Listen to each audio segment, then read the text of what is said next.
Olin, good morning. How are you? Good morning, guys. Just wish the Bears would have found a way to beat a Yeah. backup quarterback and beat a struggling Baltimore team. But other than that, doing good. I'm curious as you watch the tape and kind of weighed how they managed to lose that game. Hmm. There was a big moment in that game where Caleb throws an interception. They're down 16-13. You feel like they've got some momentum, and he's just a little behind with that pass. And there was another guy that was open. He maybe made the wrong choice going to Hmm. Roma Dunze. But how did all of it look on tape to you as you figured out exactly how it went down? It looked like what we've been talking about with the Bears and how they beat themselves with penalties and also mental mistakes, right? Early on, everyone talking about they got to score at least one touchdown on those first two drives, right? Get the ball in the end zone, make it 10-0, not 6-0, or make it 14-0, which is obviously great if you do that. But down in the red zone, you get Colston Loveland gets a false start. They overcome that.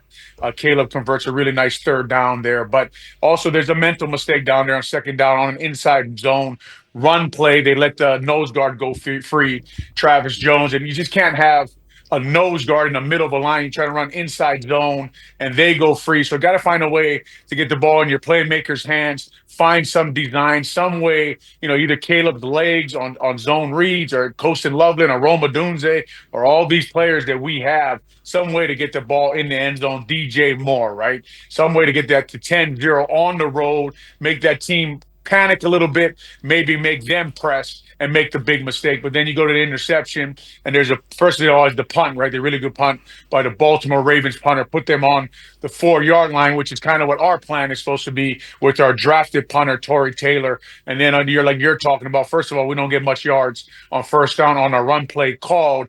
And then on second down, clean pocket. Caleb standing in the end zone, just kind of got to know where he is in the game and not force something to Roma Dunze. Obviously, the whole world with Twitter and video and film now, you see Manungai come open there, and you're thinking, well, why not throw it to him? I don't know what the progression is. The rookie linebacker for the Baltimore Ravens, number 40, drops Manungai, makes a mistake there. You want Caleb to be able to see that, hit Manungai, keep the chains moving, keep the drive going. We can even go to the drive right before half, right, with the intentional grounding and not running out of bounds. And obviously, these are all things. If we talk about, okay, I heard you guys earlier in the morning talking about, okay, we want to win because of Caleb. Would they be great plays? Would they be tough plays to make? Would it be like you're processing information in the moment, on the run, running towards the sideline, make the right play, stop the clock, save your timeout? Yes, those are all big plays that, here in his second year on his seventh game with a brand new head coach, we're waiting for him to be the reason we beat Tyler Huntley and the Baltimore Ravens.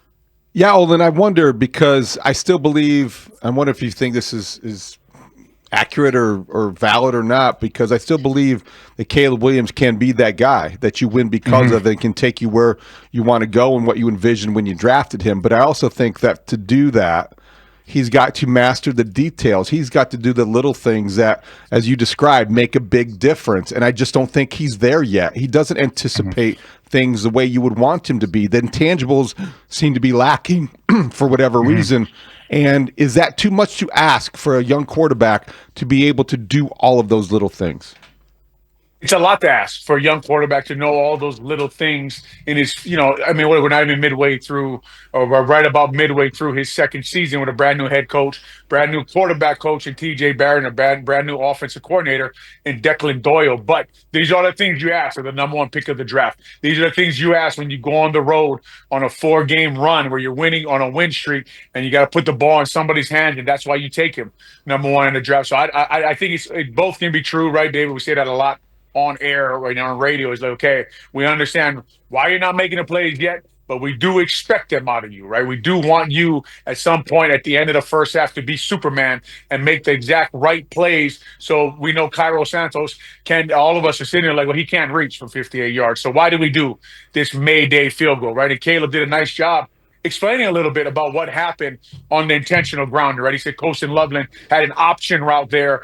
He was in the slot, and he was going to throw it at him. And if he does break out, so option route, as you guys know, but I'll explain for the listeners, Colston Loveland depends on the defender's leverage, what route he will run, right? Break it in or break it out. You know, in Caleb's defense, at first when I heard it, I thought, come on, Caleb, throw it at Colston Loveland's feet. But the defender is leveraged inside, which Colston Loveland then is supposed to go out. And then in a protection, the linebacker comes free in the B gap. I don't know if Theo Bennett is supposed to come down, take that guy, let the widest defender go. These are all the little details, David and Mully, that you guys are talking about that really does. And you hear Coach Ben Johnson talking about, they really does separate on the road. If you can win on the road, if you can win football games on the road versus a team like, John Harbaugh was coaching them up in the bye week. Like, we gave Coach Ben Johnson and his staff all that praise for making all those adjustments in their bye week. They went into their bye week and said, we got to fix some things. We got to use a quarterback that can run the ball. But just that little details there, right? Run out of bounds, and then Colston Loveland breaks it out. We throw it out instead of not out of bounds and no one's there, or Theo Bennett come down, take a little pressure off of Caleb. So it all works together, but we are always going to hang it on the number one pick of the draft, the guy we want to be great, that we know around here. We've watched enough football through the years that if your quarterback can do all those things, overcome little mistakes by other guys who are playing other positions, that you can keep advancing and keep making the playoffs every year. And that's why we expect a lot out of our young quarterback. And I think it's okay. It's a great point, Olin. And to that end, I saw that John Harbaugh is now 9-1 coming out of the bye in the last 10 years. That is that's obviously an excellent record, and they did go to school and work on some things. Were you in any way surprised that Ben Johnson talked about? He didn't wash his hands of it, but he basically said, we've been pounding the drum on the penalties for so long, it's got to be the leaders. And one of the first texts we had this morning is, Olin's not in the locker room. Who's going to be the leader that would do that? And it's, we know who the captains are, and some of them are guys that haven't been here before. So it's can Joe Tooney start yelling at everyone about penalties? Can Grady Jarrett do that? Like, what is it that Ben Johnson is really looking for when he says that, or is that just frustration coming out? No, I think that, respect is earned, and no one cares what you say until they know that you care. To your point, Mully, is a lot of these guys haven't been together for a long time, right? That kind of respect, that kind of trust, that kind of get in someone's face and tell them what they need to do is earned through years of being with guys or being in the same locker room. And I think they're finding their way through that. Obviously, you guys know I didn't like the fact that the coach here in the 7th or 8th week is saying, well, we've done it. We've banged the drum as long as we can. And now it's on these leaders to take control of it. And what you do want, though, is you do want a player-led team, right? You do want guys who are in there and they're taking control of what they got to do. But if you're doing that, you can't be making mistakes. People got to see you studying, man. You got to earn their respect. You got to be there early. You got to be studying your film. You got to always be in the weight room. You got to be doing everything you can to help the team win before you ask guys to do things what they need to do, before you challenge guys on what they are doing and what they are not doing. So interesting thing, but to be fair, I did disagree with him when he took the blame on calling the quarterback sneak, and he thought that was a bad play. I thought it was a good play. I think you put all that money in the middle of your offensive line there, down there close to the goal line. Why can't you quarterback sneak it? Why did your quarterback talk about details? Why does he bounce it out to your brand new left tackle, Theo Bennett? Guys, I'm running behind Jonah Jackson, Dolman, Tooney, and my guy Darnell Wright, right? If I'm a quarterback sneak, put my head right on Darnell Wright's butt, pause, and I'm going to put that ball into the end zone, right? So, those are two things I kind of disagree. And look, like we talked about at the postgame show, I get a chance and you get a chance. Everybody gets a chance to study film while Coach Ben Johnson is doing a press conference, right? So I can question the things he says as I'm going through the film. He may look at it this morning and see it a little differently. But what we're just talking about, the details on the road, these are the things that they've been harping on for weeks. They got to get that fixed if you want to beat a team like the Baltimore Ravens and put yourself squarely in the playoff run, which even at 4-3, right? They're right about, to be honest, where I thought they would be. If they would have got that win, they would have been ahead of where I thought they was going to be. You guys just know, and I know, man, when we heard Lamar Jackson is out, we thought to ourselves, here's a chance. Steal one, right? Steal one. Get to 5 wins in a row. And then you never know what happens as this year goes on. But looking for answers up there, Mully. Leadership. Get these things fixed. Obviously, Cole Kmet's out. He's had problem with false starts. They've all had problem with false starts and making mistakes pre-snap and all these kind of things. And, the intentional grounding that we just talked about. So they're looking for leadership. They're looking to get this stopped. They're looking for details. But I would argue it's not just the penalties. As I watch the film, there's a few mental mistakes, as we talked about earlier on the film also. Even player-led teams need strong coaching. I think when you look at the best teams, whatever examples you want to point to, the coaches are still the ones that can hold people accountable to the extent that you expect change. So when you talk about these penalties, if you're Ben Johnson, yeah, you can publicly put it on your leaders and hold them accountable that way. But Olin, can't they, or is it realistic to expect them to pare down the offense, give them less and fewer shifts, and do something with the cadence so it's not as elaborate? Or is that unrealistic? Or do you talk about a guy like whoever, Colston Loveland has been somebody who's had too many penalties? I don't know what options you have, but playing time is the best way to get somebody to change their behavior as well. Don't you have things in your disposal, if you are Ben Johnson, that you still can do to eliminate the penalties? Because I still believe those kinds of things fall under the category of discipline, and that's coaching. And it's just, you try to empower your players, right? Like Lovey used to do a good job when I was here. And really all my coaches, Coach Geron also and Dave Wanstead, they would empower their leaders, right? Where you empower certain guys on your team, prop them up, and you say, look, this is what we want to be like. This is the kind of work we want to do. And it just depends on who Ben Johnson, he's still learning those guys too, right? When coaches would first get in here, sometimes they would pick the wrong guys, right? And okay, man, as the year goes on, everyone's going to show you exactly who they are. Through 17 weeks in an NFL season, you can't hide who you are. You can't hide the amount of work you're putting in, the amount of focus, the amount of preparation you're putting into each week, each game. The mental mistakes. Are you making mental mistakes? Are you coming to the sideline? Are we hearing the things that you're actually seeing on the field? Or are you just seeing things that aren't actually going on? So the guys that you're trusting on your team, David, the guys Coach Ben Johnson is looking for, he may still be looking for them, right? He may be still trying to figure out who he has on his team, who are the leaders on this football team. And you got to almost go through a large part of the season to get to who you want to trust, because for 6, 7, 8 weeks, sometimes guys can fool you. But week 10, week 12, week 13, man, when it's working, when that season's still dragging on, that's when you figure out who are the guys still putting in the work, still putting in the preparation. And we understand, to your point, that these are a lot of young guys that have to learn, have to be on the field, and have to make mistakes. And remember, Colston Loveland was out for a couple of weeks, and he was injured, so he lost some time. He lost some playing time, some of the preparation. All of a sudden, they lose Cole Kmet, who's their Swiss Army knife, who does a lot of the motions and the stuff that you're talking about. And now just a little things are off. I know they used Ozzie Trapillo yesterday in a little bit more of a tight end role, that Cole Kmet went down and went a little big, went extra tackle in the game. But these are things that they're going to have to work on. And remember, Caleb, I don't know, I don't want to speak for him, but through high school and through college, not a lot of under center, right? Not a lot of cadence, not a lot of play calls. So they're working through a lot of things. We want to see that get corrected. We want to see that get fixed. We want to see the coaches, and like you're talking about, great point, and the players together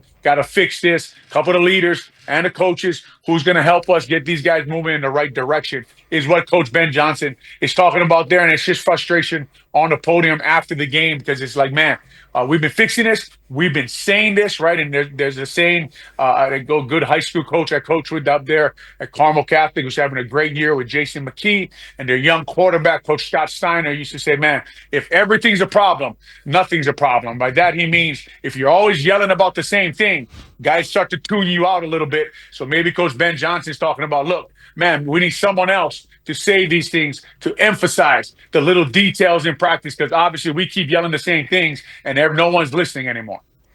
You know, I hate to ask this question, Olin, but the trade deadline. Ask it anyway. I will. I'm powering through.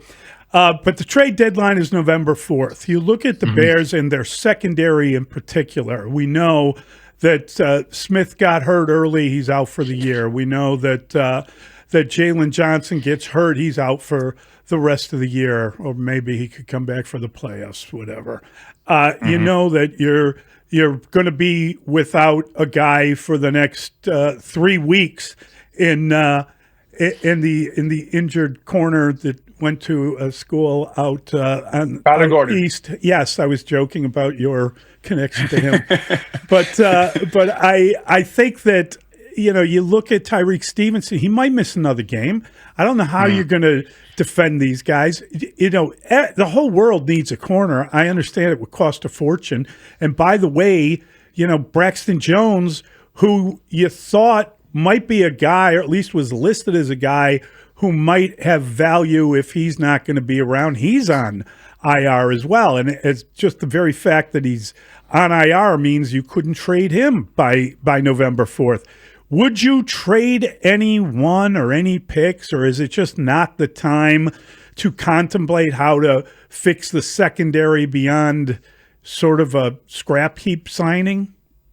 Yeah, you go into that game worried about it, right? Because Lamar is out, but you say, man, we don't have anybody in our secondary that was a starter, right? And then you got Nick McLeod out there, you got Jalen Jones. At one point, I looked out there and Zay Flowers in the slot, and Noah Sewell is covering him, right? And you're thinking, oh man, they're just looking for substitutions, and that secondary is really depleted. And with their blitz wasn't as great without Kyler Gordon coming off the edge and gives a guy an extra second or an extra step. I think it was like 2nd and 22, and it looked like maybe somebody could have got there, but they converted to a first down from 2nd and 22 at one point, one of their first touchdowns. So like you're talking about the Bears, if they're a playoff team, do they go out there and get a cornerback, right? And that's the question you ask yourself, right? Do we want to give up our assets for later down the road to fix what we have right now? And in my opinion, I don't know everyone's injuries up there. I don't know how long they're out. Kyler Gordon, kind of a disappointing year we're going through here with him, and how excited Dennis Allen was about him, and can't do anything about injuries. But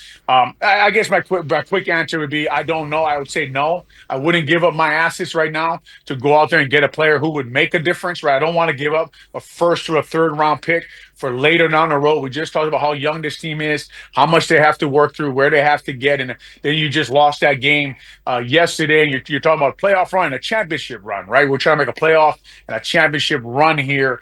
Then you go and trade for a guy. Are you that kind of team? Are you in that kind of position? Well, if you could tell me 15 takeaways are coming every 4 games, then yeah, go make the trade, right? But I'm going to go up on the grease floor, put all those things up if I'm Ryan Poles, right? Put where we are, why we need this guy, what are we going to be down the road, what do we got to give up for, what really just happened for us to go on this 4-game win streak. And for me, just answering the question quickly for you and not going through that whole process, I would say no. I would say they're not where they are right now where they're trying to get to a championship football team to go make that trade and give up early assets to go get that. Early assets in the draft, I mean. I would agree with that, Olin, and I think that's really, really well put and great stuff this morning. Terrific. Thanks, Olin. Appreciate it, guys.